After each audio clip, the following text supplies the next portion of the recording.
Today, we're headed to the Rad Shop. That's Rudy's Adventure and Design, home of Rudy and Janelle, two of last year's competitors in the onX Build Challenge competition. Now, last year, Rudy built a one-of-a-kind Dodge Ram Charger with a wild bass boat looking paint job and some serious equipment underneath the frame. Last year, we were asked to build overlanders just like this year. And last year, everybody built rock crawlers. And I built an overlander with rock crawler suspension. So they took us rock crawling. And it's an overlander, not a rock crawler. So it got destroyed, like crunched the sides and everything. This year, Rudy's gone the exact opposite way, building what I think might be the smallest car to partake in our competition. And when he showed up to the stock vehicle challenge with a Mini Cooper, I thought it was a joke. This is a 2002 Mini Cooper Model S. That means it has a supercharger and a 6-speed transmission. We picked a Mini Cooper this year because we wanted something that was small, something that was fun, and hopefully something that's a little bit different. Yeah, last year we had the biggest rig. This year we have the smallest one, or at least we started with the smallest one. So I'm Rudy, and I have a YouTube channel called Rudy's Adventure and Design where we build fun stuff. So on my channel, you can usually find us building things that other people typically wouldn't think to build or wouldn't even be brave enough to attempt. Rudy's Adventure and Design YouTube channel is ran by Rudy Wetzel. Now, if that name sounds familiar, it's because you may have seen him on the Matt's Off-Road Recovery channel. But when Rudy struck out on his own, instead of doing a similar off-road recovery YouTube effort, he decided to focus on building one-of-a-kind vehicles in his shop, where each one represents some rather unique one-of-a-kind designs and definitely takes a lot of out-of-the-box thinking. So my shop is located in southern Utah in Hilldale, just outside of Arizona. Like literally my shop is on the border. While in his shop, Rudy walked me through all of the one-of-a-kind items that are going underneath this Mini Cooper, and there are a lot of them. He's certainly the only competitor, I think, that's running trailing arms. He's got coilovers and bypasses on all four corners, and a really unique one-of-a-kind steering system on the front axle. So what is it? This is at compression, ride height? This is ride height with 6 inches of up travel after I build my front oil pan. Oh, so you're gonna have to change this? I have to change the upper pan. Okay. And it's aluminum. I've put them together before, but I just have to move it back like 6 inches. Add to that he's basically taking a Mercedes diesel engine and putting it in this Mini Cooper really shows that he's trying to reach way outside the box with this project, and so far, it's looking pretty good. So we're on week 2 of building it, and so far we've got the whole car stripped and cut up. We've got a diesel motor in place. We don't have the motor mounts quite done up yet. Front suspension and steering sort of worked through, and then we're working on the rear suspension right now. So for the drivetrain, we're using an OM617 5-cylinder diesel. That motor's out of a 1982 Mercedes turbo diesel, but we're gonna use the factory 4-speed automatic behind that, paired with 231 doubler out of like your Jeep XJs, you know? So now I just have to swap over that input, bolt the 231 up, and I have a 4-wheel drive transmission. I gotcha, okay. Rudy is no stranger to coming up with one-off ideas to make things work in his builds. He's basically taken 4 transfer cases and building his own doubler setup to obtain the low gears that he's gonna need when we're out rock crawling. And then for axles, we actually have a 2004 Super Duty Dana 60 up front, and then some 80s Chevy 14 bolts in the rear. And we're gonna be running 37-inch Firestone tires. Is this good? Right here. All right. Everything that doesn't have an X next to it needs to be done. That's the whole list, basically. We've got 3, 4, like 5 things crossed off, and a lot of that is just tear down.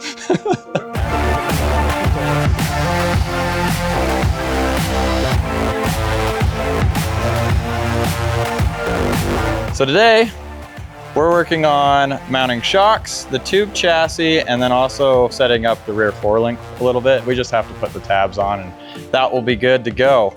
And then later on, we'll be working on the steering mock-up.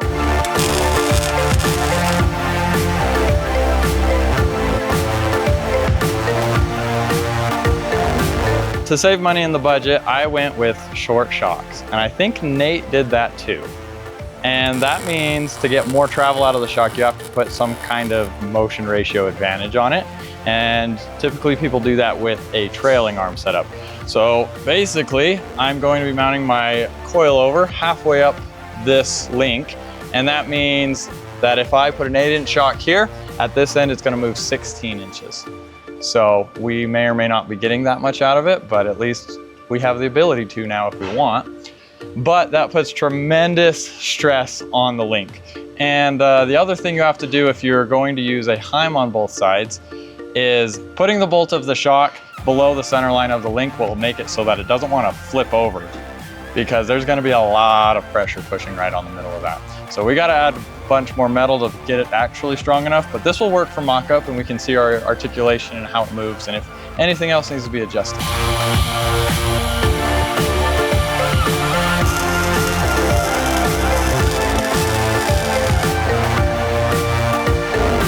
I gave myself 6 weeks to get it running and driving because I wanted a lot of time to flesh it out. There's a lot of new and kind of untested things for me specifically on this build that I'm trying. Look at that. That's right where it puts us. Our marker is perfect. It's not till week 5 where we're gonna be seeing if we're gonna get it done within or driving within our 6-week time frame. It should start up right now. If we ran fuel to it and hooked the starter up, it would fire up. Now I just need drive shafts and transfer cases and transmission and a radiator. Yeah, long ways to go.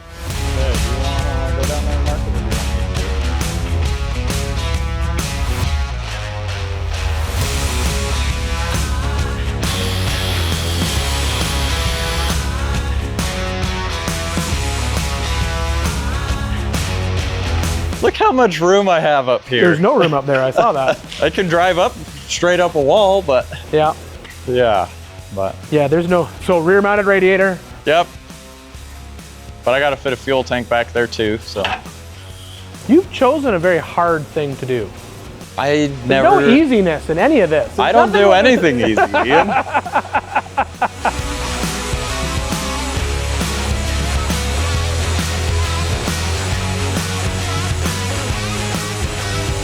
We've got the bottom frame rails run to a point where they're ready to be cut off, but the body is in the way. So we got to pull the body off. And luckily I made it like any other frame on.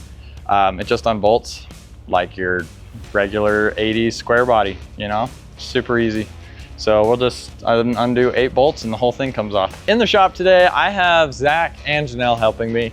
Zach, I invited to my shop one day after he said he was looking for a job, and he kind of stuck around. See, this is what Zach does around the shop. I need things jacked up. I know I don't like to do things twice, and that includes building the same vehicle.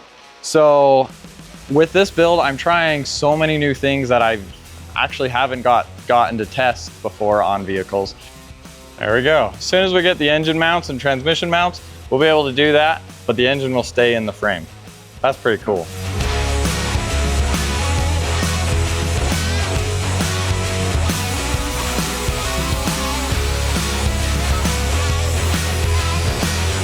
Budget-wise, we are $17,000 in, and that's everything. That's even some items that other teams aren't including in their budgets yet. We've got it. We'll see. We'll see. It ultimately comes down to the judge.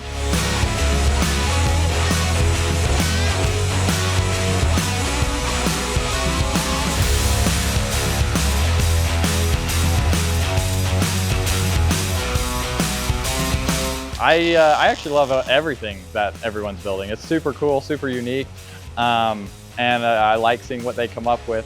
But as far as like the coolest vehicle, the Mini Cooper, I mean, it's a Mini Cooper on 37-inch tires, diesel swapped. that just takes the cake, I think. And deserves a vote for sure.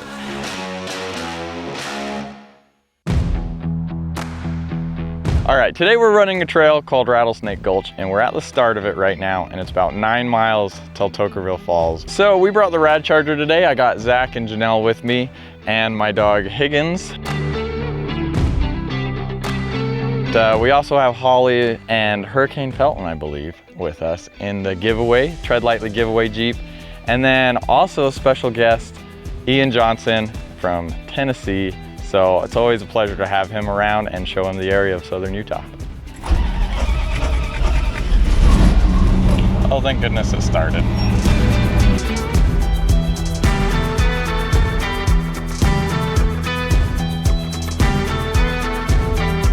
So in recent years, this trail has become super popular, which means a lot of people don't know trail etiquette, staying on the trail and stuff. And so that leads to a lot of different routes off of the trail. We're gonna be using onX Offroad today to make sure that we stay on the trail so that we can keep this trail open longer.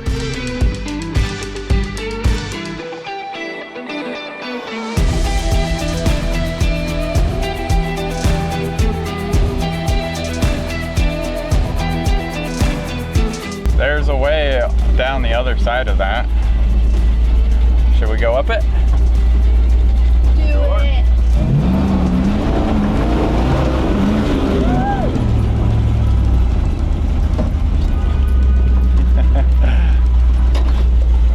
This is where it gets crazy.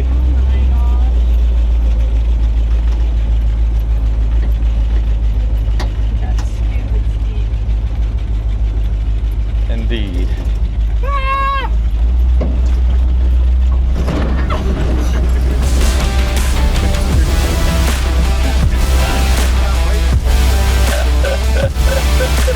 So this is my 1987 Dodge Ram Charger. We built it last year for the onX Offroad Build Challenge. It was one of 3. We've swapped Super Duty axles under it, loaded them with 513 gears and Yukon zip lockers. And as you can see, it can move. So we're actually running the stock Mopar 360 in it, except I've added a cam, long tube headers, dual plane intake. It's turned up a little bit. So on the front here, we're running 14-inch Fox DSC coilovers. In the rear, we just have some 2-inch smoothies with the Chevy 24-inch leaf springs. With the leaf springs in the rear, it makes it so I don't really need sway bars. Since the competition last time, we've been just working through some of the issues that it's had. The latest addition is a new radiator because we're fighting the heat here in August. It's probably like 102 right now. It feels really good, but it can get up to 115 easily out here, and the cooling system on this V8 is just giving us a hard time.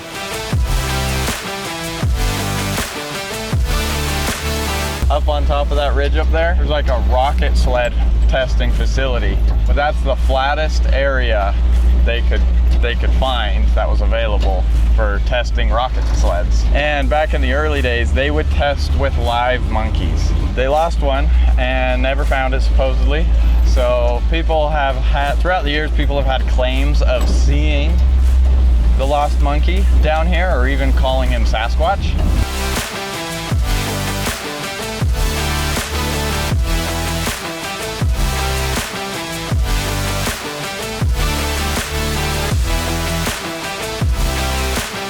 So the area we're in actually has a ton of trails, more popularly Sand Hollow. And in the summertime, there's no relief. There's no trees out there. There's no real water out there unless you go to the lake. But if you're gonna plan on hitting a trail, you better bring some water and you better be prepared. But it is hot out there. So to be able to come out here and run this trail up the river, it definitely drops it a couple degrees and makes it super tolerable in this Utah desert.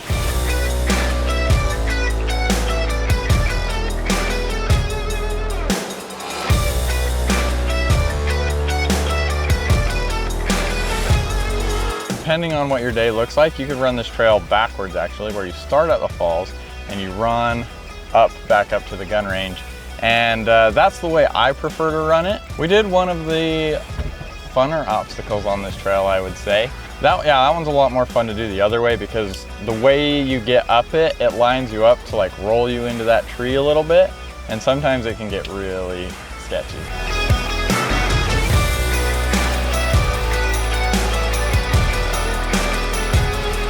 So I've been off-roading my entire life, not in Jeeps. We used to go to sand dunes all the time. So we've got quads, sand rails. When side-by-sides became a thing, we started getting into those. It really doesn't matter where I'm at, as long as I'm having fun doing it. And I mean, it could be a stock Cherokee or it could be a stock Mini Cooper. I mean, it could be a lifted Mini Cooper. We're gonna find a way to have fun.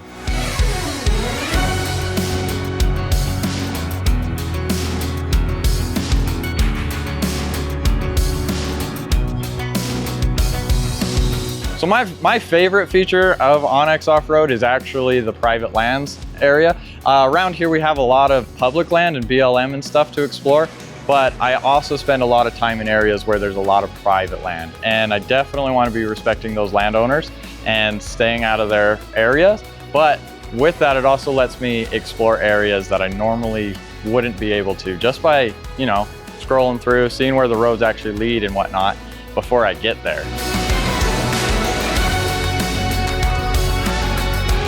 There's not a lot of waterfalls in the desert, but this is one of those rare, magical places that has one.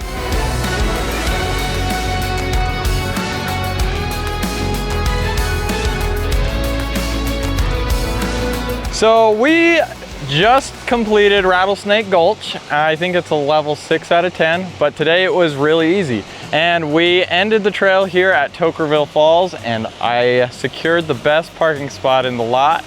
And in a second, we're gonna go jump off the falls and, you know, enjoy this beautiful August day.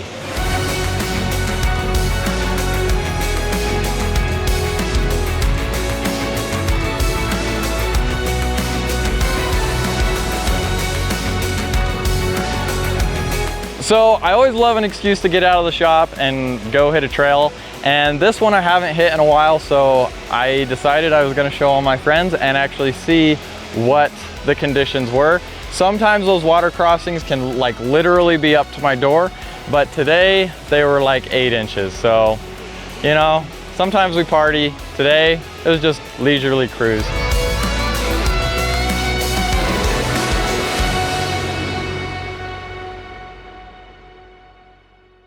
Last year in the competition, Rudy went over budget, and the vehicle was large in size for the trails that we were running, and he ended up with a little bit of body damage. Now, because of that, I think Rudy may have overcompensated this time and went with the smallest vehicle, being the Mini Cooper. And considering the fact that he's essentially only using maybe less than half of the actual Mini Cooper's body, I think he has taken on the most amount of work out of all the Build Challenge competitors combined. He's building a frame from scratch. He has basically all custom suspension, custom steering, a different engine, different transmission, custom transfer cases that he's putting together. He has a lot of work ahead of him. He is gonna luck out though, because I honestly think when it comes to putting a car body on a truck frame, it really is better just to build a frame from scratch than to spend the time needed to make that truck frame fit the car body. So I think he's ahead of the game there. The amount of work that he's putting into this little Mini Cooper is pretty impressive. And there's a lot of labor in this car when you look at it, because there is essentially nothing left from that Mini Cooper. Where is he at budget-wise? Well, it was really, really hard to dig through everything, but because of last year's issues that he had of going over budget, I think this year he kind of overcompensated, and he gave me probably the most detailed budget list, including things like lug nuts and wheel spacers and grade 8 bolts and everything. And I did pull some of those items out because we did agree that some items of the shop supplies would not go against the vehicle's total budget. But here is where he's at. The original Mini Cooper was $900, and then the engine came out of a Mercedes-Benz diesel car that he picked up for 300 bucks. Bunch of transfer cases all mixed in together with a slip yoke eliminator. Total of that's $500. Motor mount bushings, $130. Shocks, he kind of has a weird package. He's got some used shocks, and then he had to buy some new shocks. So one batch of shocks was 1,600 bucks, and then the new shocks he had to buy, those were 840. Springs, 900. Front axle, now this includes buying the axle, and then locker and gears, 1,560. Wheel adapters and lug nuts, $107. He's got ram assist steering at 1,000. He bought a whole bunch of stuff from Barnes 4-wheel drives. That was $2,045. A lot of steel. There is a lot of steel going into this car, but we had to basically carve that steel out because some of it is being used for the roll cage, which we can consider safety, and some of it is being used for the chassis, which obviously would go against his budget. So he's at $1,300 for the steel. Drive shafts, $500. He bought his rear axle completely built and ready to go. That was $700. Limit straps, $100. $230 for the radiator, $600 for gauges, $400 for wheels, and $750 for tires. So right now, Rudy is at $14,462 out of his budget. That leaves him right around $5,000 to finish up the car. Now the car right now, when we visited, it really wasn't even a rolling chassis yet. It was essentially just a custom frame with a body sitting on top of it. And I've said it before many, many times, when you're building a vehicle from scratch, it's the last 10% of that vehicle build that often takes 90% of your time. I certainly hope Rudy has budgeted in a lot of time for shaking that vehicle down, because when you build something from scratch, there's always going to be things that pop up that you're not thinking about, especially with the amount of custom work that's going into this little Mini Cooper. I'm super impressed with how it looks so far. I didn't think the mini body was going to work at all. I thought he was going to have to carve up so much of the hood that really there would be nothing left of the actual mini look, and he could have just built a tube buggy. But right now, when we went to visit him, I think it is a pretty unique vehicle. Time will tell how well it works on the trail, and if you really want to be in it for 8-10 hours at a time when we're on some of these super long trail rides, but we'll find that out this fall on our way to the season.